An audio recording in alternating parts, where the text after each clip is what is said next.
সুনামগঞ্জের তাহিরপুর উপজেলার সীমান্তে 2 কেজি 800 গ্রাম ভারতীয় গাঁজাসহ হেলাল মিয়া নামের এক ব্যবসায়ীকে আটক করেছে লাউড়েরগড় বিজিবির সদস্যরা।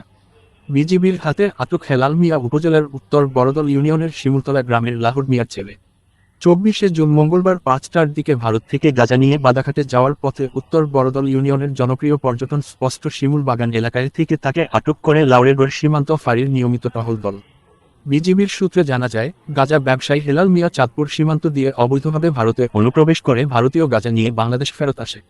পরে লাউড়েরগড় বিজিবির টহল দল অভিযান চালিয়ে শিমুল বাগান এলাকা থেকে আটক করে। সুনামগঞ্জ -28 ব্যাটালিয়ন বিজিবির অধিনায়ক lieutenant colonel K M Zakaria Kadir আটকের সত্যতা নিশ্চিত করেন।